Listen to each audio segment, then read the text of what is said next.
right, what's up, everybody? Just some good jams before we start this off. Just some good jam. Hey, shout out to everybody that's gonna tune in and watch this later on. If you catch it today, appreciate you. If not, watch the rerun. You know what I mean? This is definitely.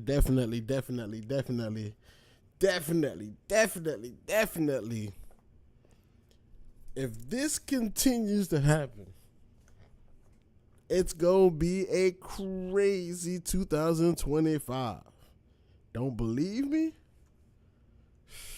Idle in Brooklyn, Baltimore, and Houston. Dock workers striking for the first time in almost 50 years. The dock workers union rejecting a 50% pay increase over 6 years, an offer the Maritime Alliance says exceeds every other recent union settlement, adding this is a completely avoidable strike. The dock workers also demanding restrictions on automation for the cranes, gates, and trucks at the ports. So, as it stands right now, journeymen and the dock workers over the whole East Coast are on strike. It started today, actually. And listen, they already declined a 50% increase in within six years, as you can hear. And they don't want their jobs in jeopardy with automating the crane gates and the trucks. Because if they have autopiloted truck, Elon Musk is doing an amazing job, first and foremost, with creating a space for people to advance in this world. There are other people who are doing it as well. Mark Zuckerberg, absolutely. You know what I'm saying? Jeff Bezos, absolutely. And the numbers, the figures go on. And you know what? I think I'm gonna start looking into that more, bringing those people into attention, who are actually like breaking grounds for this automation and AI stuff. It's been around for a long time, but not like this. The advancements that are happening right now, trust me, there'll be a time where general workers, they're going to get laid off. People who work in these fields, they're going to get laid off, because now you're going to have to put education over the manpower. Because let's be honest, if you can't work an autopilot truck, you can't fix it. There won't be a need for port workers. We're going to need more engineers. You're going to need more technological mechanics.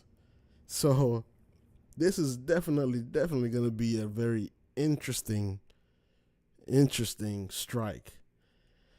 I read somewhere earlier today, matter of fact, that for every day that they're on strike, it should cost America around $8 billion. $8 billion?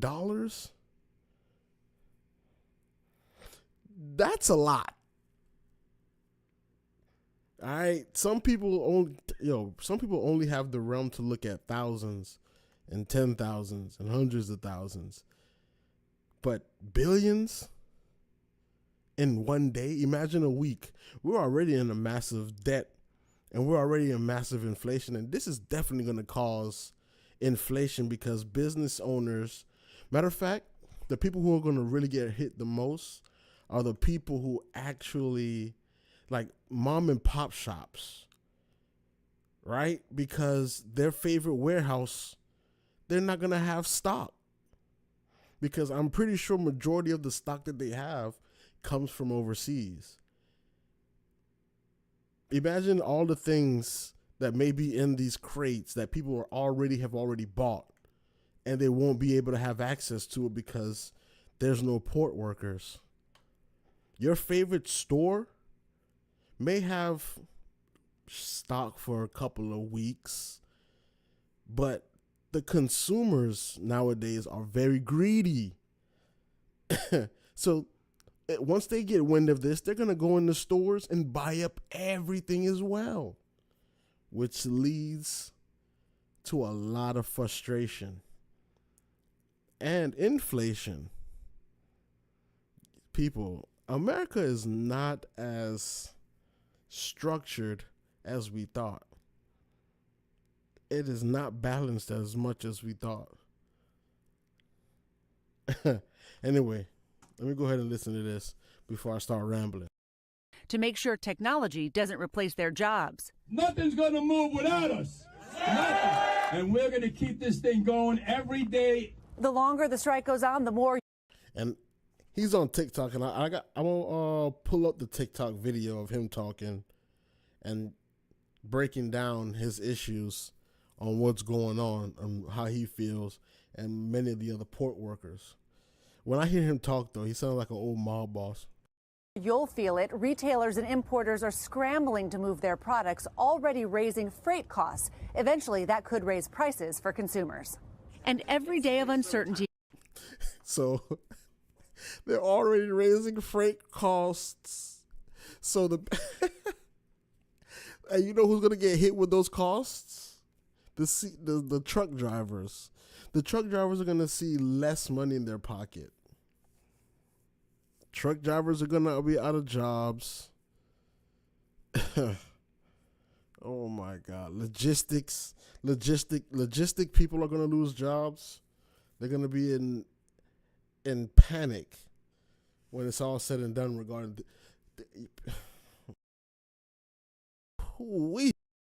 A concern for Margaret Barrow. Her healthy snack company, It's Nola, relies on ingredients that come through these ports. It's kind of scary because in 2 months, if I can't get all of the ingredients that I need for my product, I'm going to have to just let my my customers know that I have to put a pause on producing my product. These ports behind me are critical for you being able to keep your business running. Absolutely. A lot of business can go under because of this. Manufacturers and retailers want the White House to step in and break the strike.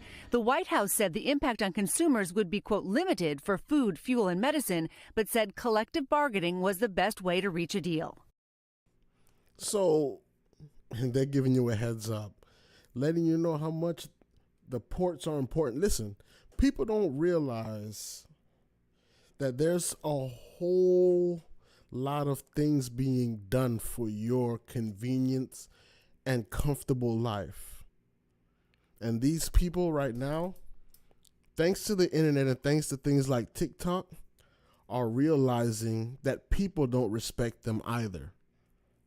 People don't acknowledge what they're doing. A lot of people don't know what journeymen are. A lot of people don't know what port people do on a regular day basis. They don't realize how these people make your regular day so easy and smoother.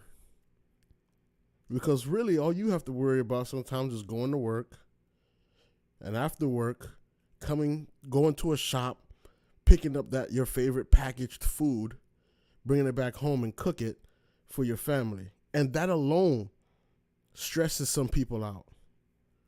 Could you imagine if you had to actually go out there and hunt for your own food and cook it? So I want you to realize that this strike, if it goes on for a long time, you're going to see a little bit of panic. People are already mad about inflation. Inflation is already a big thing. But now, with inflation, now we're going to have an influx of our favorite meals and our favorite things, our favorite medicines, oil for gas, and all these things. Man, wake up. Wake up. And Christine, I know a lot of people are crunching these numbers right now. How damaging could a long strike be to the U.S. economy? So supply chains, Lester, can bounce back pretty quickly after a couple of days. But keep in mind, every day that you have a shutdown, it can take 5 days to clear the backlog. So the longer this goes on, the worse it is. We're soon going to realize all those things come by ship. All right. The newscasters and everybody, they're so calm, collect. They're so calm and collect like it's not a big deal. This is a very big deal. Oh my God, this is a very big deal. Let me see if I can find anything else on it. Hold on. Oh man. And it's just like, it's like people don't, it's like really people really not realizing what's going on here. I've been looking at this and I'm not even worried about the election as much as I was before.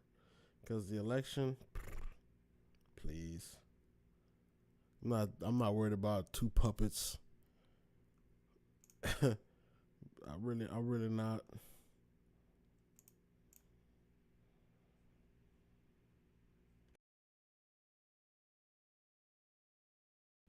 This is gonna be interesting. Hold on. I know I got a couple of things too as well. That was in regards to the guy who was actually talking. I think it's Gabbett or Baggett. Like NBC they're not even talking about it that much. Like I don't get it. Like I don't understand why something like this isn't getting a lot of talking, like a lot of interest. Like this should really be spoken about more. Look at this. Look at this chart right here, right? I don't know if you guys can see it that good. Hold on. So this right here, right, is telling you the top U.S. importing companies exposed to the impending port strike. Walmart is at 47,000. That means Walmart gets almost they get so much stuff from overseas. IKEA, I don't really know about IKEA. Samsung, Bob's Discount Furniture, and LG. Top five.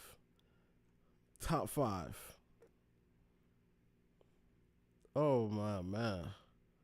This is going to be interesting. The last time this happened, they said was on 1977 in the International Longshore and Warehouse Union at West Coast Port, supported it by allowing ILA members to go to the Port of Los Angeles and stop the unloading of diverted vessels. ILA President Daggett, who was involved, Daggett was in this one too. Damn, that boy old.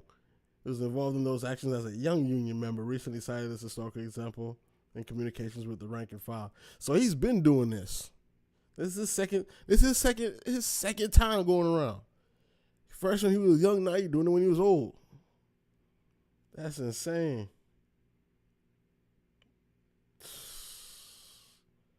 Man. Man. I want to find more about this, man. I'm going to find more about this, and when I find more about it, I'm bringing it to the attention. You know what I mean? Because this is definitely something that needs to get more visibility, rather than these two presidential candidates that I honestly think it isn't that important. What I think is really important is that we start looking at the bills that are getting put into play. But I don't think it's really important about the president anymore. We're letting this country go to shit. And that's because we only look at the presidents. We're not looking at all other branches of legislation. So I'm going to do my due diligence, look for some other stuff, bring it to the attention. This is a short live. Like the video, share the video.